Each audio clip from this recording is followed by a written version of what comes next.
Madame, Monsieur, bonsoir et merci de nous rejoindre pour cette rencontre ce soir avec Cédric Fanon. Cédric Fanon, justement, qui est petit-fils de France Fanon, psychiatre révolutionnaire et militant des causes justes. Bonsoir. Bonsoir. Merci d'avoir accepté notre invitation. Merci, de même.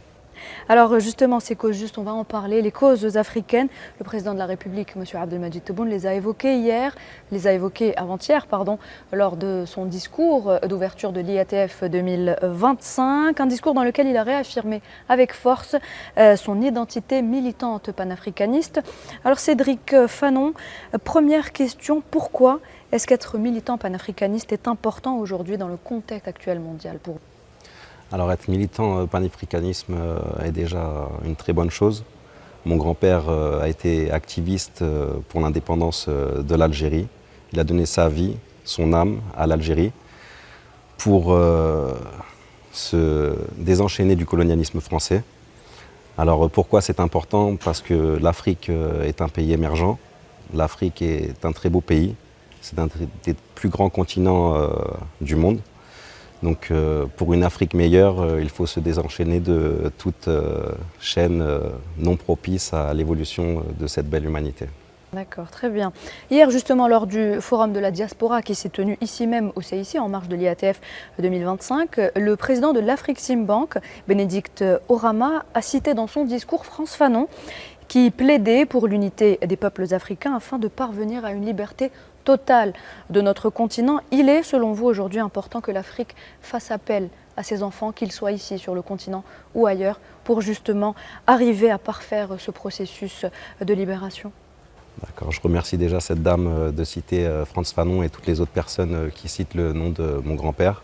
Mon grand-père est très important en Afrique car il a analysé les effets psychiques de la colonisation en Afrique, notamment en Algérie et dans tous les peuples opprimés du monde. Donc je pense pour que les jeunes générations aient une meilleure vision de leur futur, je les invite vraiment à lire les livres de mon grand-père et d'en sortir meilleurs, avec une vision du monde autre que celle qu'on peut nous apprendre à l'école. Voilà, ça serait une très bonne chose pour les jeunes générations. On va justement parler de cet héritage que vous a légué France Fanon, Cédric Fanon. Qu'est-ce qu'il représente pour vous, justement, cet héritage? Alors, mon grand-père est un grand penseur, un grand anticolonialisme. Il a œuvré toute sa vie pour la dignité de l'homme. Mais avant tout, ça reste mon grand-père, que je n'ai pas connu malheureusement. Il est décédé à l'âge de 36 ans, très tôt, 6 mois avant l'indépendance de l'Algérie. Il n'aura pas vu l'Algérie libre et indépendante comme il l'aurait voulu. Donc aujourd'hui, pour ma petite histoire personnelle, j'ai quitté la France pour pouvoir vivre en Algérie avec mes frères, mes sœurs et le peuple algérien. C'est comme pour moi rendre un hommage à mon grand-père qui n'a pas vu l'Algérie libre. Et je me sens bien en Algérie. J'aime le peuple algérien, j'aime l'Algérie. J'ai la nationalité algérienne, donc je suis algérien. Et je veux œuvrer en Algérie et pourquoi pas fonder une famille et avoir une vie heureuse dans ce magnifique pays. Et comment défendre et valoriser le travail intellectuel de France Fanon, mais aussi la mémoire révolutionnaire des peuples africains, selon vous? Comment défendre toutes ces choses-là? Déjà en apprenant Fanon, en inculquant le savoir et la pensée de Fanon aux jeunes générations. Peut-être, pourquoi pas, créer un musée autour de la pensée de France Fanon, créer des événements. D'ailleurs, je remercie le président Abdelmadjid Tebboune d'œuvrer et de faire des commémorations sur mon grand-père tous les ans. Il y a une statue qui a été inaugurée l'année dernière sur le boulevard France Fanon à Alger. Donc je le remercie énormément et j'espère que ça continuera pour le futur. Alors il est important de rappeler que vous et votre père, Olivier Fanon, vous êtes algérien, vous avez donc la nationalité algérienne. Je pense qu'il est important de le rappeler aux téléspectateurs. C'est ça, mon père travaille depuis 43 ans à l'ambassade d'Algérie. Ça a été son seul métier durant toute sa vie. Il a eu le cœur pour l'Algérie, comme moi j'ai le cœur pour l'Algérie. Et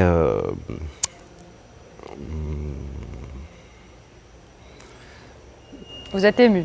Je suis ému, bien sûr, je suis ému. Je n'ai pas l'habitude des interviews, J'ai suivi mon père durant toute ma jeunesse dans les colloques organisés en Algérie, donc c'est pas la première fois que je viens. J'ai l'habitude de le suivre partout, dans tous ses déplacements. Donc c'est comme ça que j'ai eu la fibre fanonienne, on va dire. Très bien. Voilà. Très bien. Alors, une question qui va à présent nous mener vers la France, si vous le voulez bien. Vous, en tant que petit-fils de Frantz Fanon, comment est-ce que ça se passe pour vous du côté de l'Hexagone? Est-ce que vous êtes... est-ce qu'on vous pose des questions justement sur Frantz Fanon lorsque vous rencontrez des personnes en France? Oui, des personnes qui n'ont rien à voir avec l'Algérie, bien évidemment. Ça arrive de me poser des questions, surtout vu que Frantz Fanon vient de Martinique, a combattu avec la France, a quitté l'armée française, est venu travailler en Algérie. À son arrivée en Algérie, a vu que le colonialisme français était toujours en Algérie. Donc on me pose souvent des questions, pourquoi ton grand-père est parti là-bas, pourquoi si? Et je pense qu'arrivé en Algérie, il a vu que le colonialisme français était encore là. Il a vécu le racisme encore en Algérie par les Français. Donc il a eu un détachement avec la France, presque une haine. Il a renié sa nationalité française, et a rejoint les rangs du FLN pour la libération de l'Algérie. Voilà, très bien. Et vous n'êtes pas victime de ségrégation de l'autre côté de la Méditerranée? Vous êtes français? Non, pas forcément, mais j'ai le cœur qui porte depuis tout petit vers l'Algérie. Et justement, je me suis installé en Algérie il y a 4 mois. J'ai quitté la France pour pouvoir vivre avec les Algériens et pouvoir rendre hommage à mon grand-père qui s'est battu toute sa vie pour cette terre indépendante. Très bien. Alors Frantz Fanon, justement, n'est que très peu connu de l'autre côté de la Méditerranée. Mais dernièrement, actualité oblige, son nom est revenu sur le devant de la scène, notamment avec la sortie de 2 films intitulés Frantz Fanon, dont un du réalisateur Abdelnour Zahzah. Que dites-vous à ceux qui souhaitent effacer l'identité de Frantz Fanon ou même se l'approprier? J'ai envie de dire, on ne pourra jamais effacer l'identité de Frantz Fanon, vu que Frantz Fanon a été un grand écrivain et qui a écrit toute sa pensée, qui a laissé sa pensée sur des livres, n'a pas laissé les pages blanches. Donc la pensée de Frantz Fanon restera indélébile. Il y a un film qui a été tourné à Blida. J'ai eu l'occasion de participer à tout le tournage. J'ai eu l'occasion aussi de participer en tant que figurant dans ce tournage. Mon père a joué un rôle pendant le tournage. Donc je pense qu'il y a beaucoup de choses qui sont faites autour de la mémoire de Frantz Fanon et il faudrait que ça continue. Mais je pense qu'effacer la mémoire de Frantz Fanon, c'est impossible. En France, il y a un deuxième film qui a été falsifié, ce qui m'a fait beaucoup de peine, ce qui a beaucoup chagriné ma famille. On ne peut pas falsifier l'histoire, surtout faire un biopic sur une histoire aussi sanglante. C'est vraiment un grand manque de respect pour l'Algérie et pour la famille de Frantz Fanon. On ne peut pas remasteriser l'histoire est l'histoire et il n'y a rien à changer, quoi. Très bien. Alors la pensée fanonienne est plus que jamais d'actualité, Cédric Fanon, notamment lorsqu'il s'agit du combat du peuple palestinien ou encore du peuple sahraoui. Qu'est-ce que vous en pensez? La pensée de Fanon est universelle, j'ai envie de dire. Frantz Fanon a été toujours pour la liberté de la Palestine. Il a écrit beaucoup sur la Palestine, ainsi que ma grand-mère Josie Fanon, qui était rédactrice au journal El Moudjahid à Alger. Tous deux ont donné leur corps et âme pour l'Algérie, pour la Palestine. Et je pense que les écrits de Fanon sont d'actualité, sachant ce qui se passe en Palestine, enfin à Gaza. Et que dites-vous aujourd'hui à ceux qui diabolisent le soutien à la cause palestinienne? C'est des gens qui ont un manque d'humanisme, avant tout, peut-être de compréhension de l'humain. Ces gens n'ont pas eu peut-être les bons